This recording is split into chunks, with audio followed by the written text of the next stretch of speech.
What's up, YouTube? Today is Sunday, November 27th. Over the past couple months, I've received a couple messages and comments on some of my videos asking if I still have the car, what the status is, where it's been, that kind of thing. So figured I'd just make a quick update video, keep you guys in the loop for my few subscribers that care. This is the car behind me. It sits here most of its life under that cover in the garage. It gets driven maybe once every 4 to 6 weeks typically. So obviously I have other vehicles that I drive on a daily basis. This is just kind of when I feel like getting out and cruising. I just take it out every once in a while. It runs strictly on VP C85 race fuel, so that's one of the reasons I don't take it out too much. So anyway, I'll kind of give you a rundown of what's going on. I'm going to do a few upgrades this winter, the biggest of which are a little bigger turbo and some higher flowing injectors, and yeah, it should make a little more power next year hopefully, but we'll get it uncovered here and I'll give you a quick rundown of what's going down.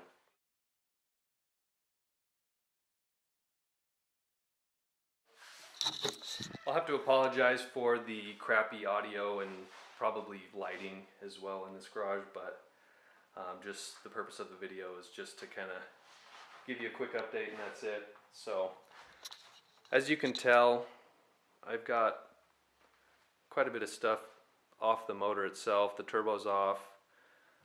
The intake manifold's completely removed. I've got the radiator out of it. I guess we'll start with the turbo. It previously had the EFR, here it is, 8374 with the 105 AR non-wastegate exhaust housing, twin scroll, and I'm stepping up to the largest EFR turbo, which is the 9180. Same exhaust housing as far as an A over R goes, so I'll actually get these out just so you can compare them back to back.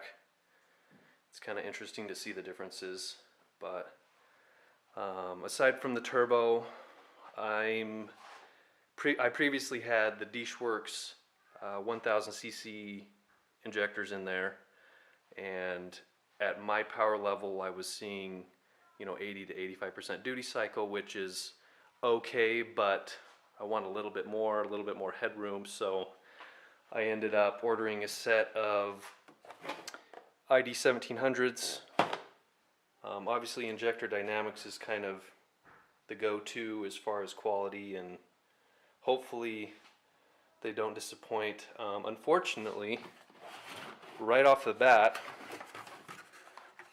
I was just trying to test fit these quickly, and I noticed that, let's see if you can even see that, the injector body, so where the connector goes into the injector, comes into contact with the actual intake manifold before it even compresses the lower O-ring, which is going to be an issue. I mean, it's not going to seal that way.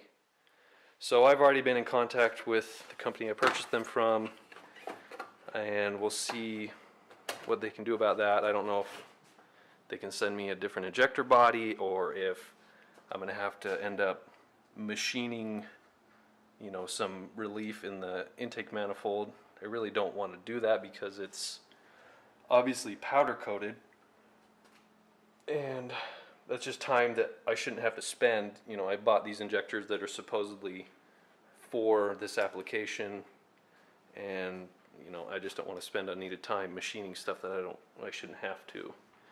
So other things I'm thinking about doing is ditching the AC.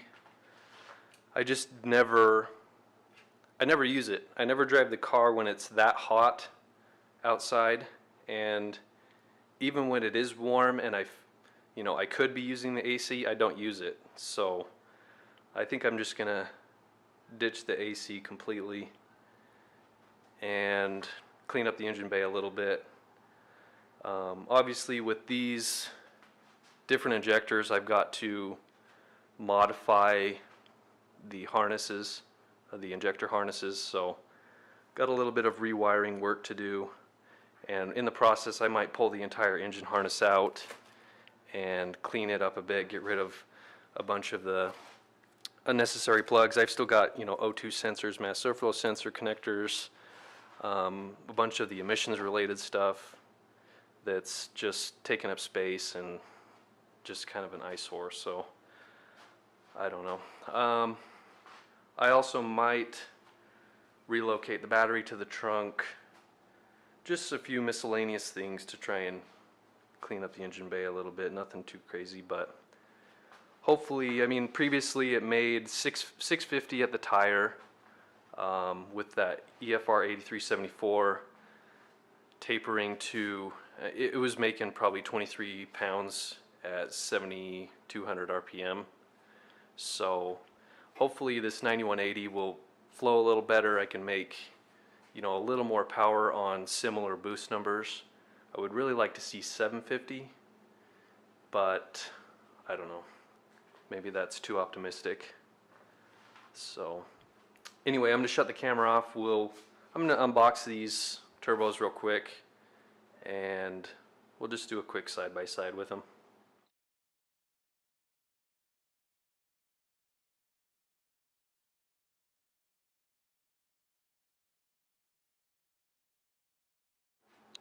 Alright, so I've got these turbos unboxed.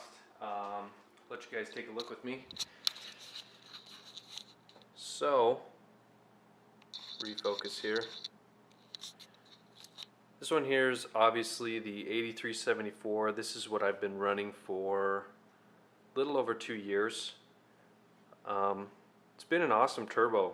It's very responsive.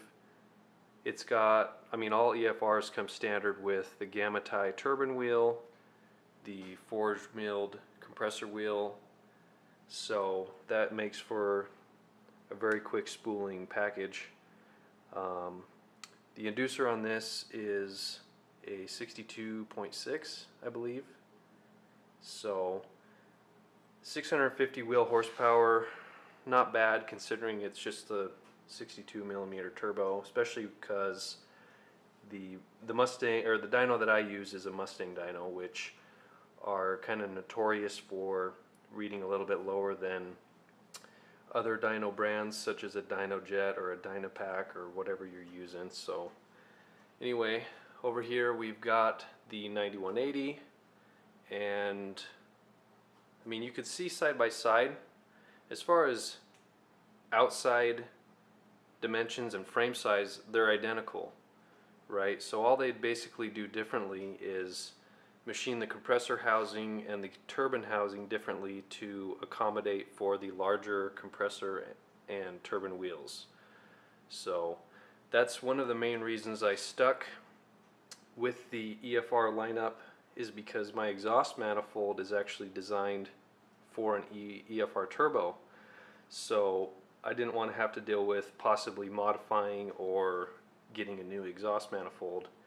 And on top of that, I know that my intake piping, my charge piping, my exhaust, all that stuff is going to bolt right up, and I won't have to modify it in any way, shape, or form. So that saves me a lot of time.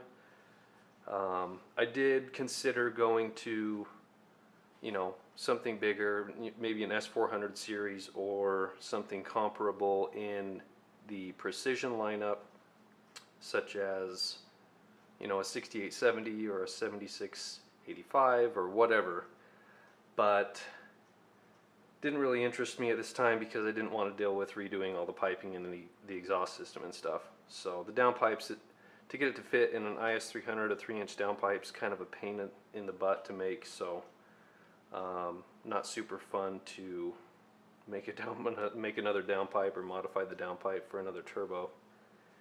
Anyway, this one is actually, I think, a 67.7. So, I mean, side by side, of course you can tell it's a larger compressor wheel, but it's not a drastic difference. but hopefully it flows enough to, like I said, make some more ponies without running too much more boost. So I guess I should note these compressor inlets, these are not factory. These are not how they come from Borg Warner. So these compressor housings have been modified by a company named OCD Works out of Tennessee. They modify the compressor housings to sound more like the HKS T51R. So it's kind of that turbo has kind of a signature sound, very unique whistle to it. And by modifying these compressor housings this way, they're able to achieve a similar sound. Yeah, something that I've always enjoyed doing, especially because these EFR turbos aren't very loud stock or factory. So just by performing this modification, it enhances the sound. People might claim it's ricey or whatever, but it's something I enjoy doing, so to each their own. What else? I think that's it for the compressor side. I guess we'll flip these over and check out the turbine wheel and that side of things. Alright, I got these bad boys flipped over. So in contrast to the compressor side and the compressor wheel itself, where it's not that drastic of a difference, the turbine wheel, however, is visually, it looks just extremely larger. And I don't know if that's just a optical illusion of the compressor wheel because it's shiny and the inlet is shiny, but this 9180 turbine wheel just looks like it barely fits in the 3-inch exhaust outlet, whereas the 8374 turbine wheel, you know, there's quite a bit of material left around it. Anyway, I was pretty pleased to see that, so I'm kind of stoked. That should equate to quite a significant increase as far as the top end goes. Obviously, the spool up or the bottom end response is going to suffer because of the larger turbine wheel, but that's just one of the trade-offs you have to make if you want to make more power on the top end. So that turbine wheel is going to flow a serious amount of exhaust volume and should equate to some extra power at similar boost numbers. So I think that's pretty much it as far as the exhaust side goes. Obviously this coating is fresh. This one's been on the car for a little over 2 years. I actually just put this 8374 up on eBay today. Like I said, been on the car for a little over 2 years, less than 2,000 miles on it. Last time I registered the car, the odometer only went up 800 miles, so I know this turbo has less than 2,000 miles on it in 2 years. And yeah, it's nothing wrong with it, simply just upgrading, right? It's all about the upgrades. Alright, I think I'm going to wrap the video up there. Just wanted to give you guys an update on the car and what's in the works this winter. So I may do a couple more update videos as progress continues on the winter upgrades and stuff. So if you guys have any questions or comments or anything like that, feel free to hit me up, and I will catch you in the next one. See ya.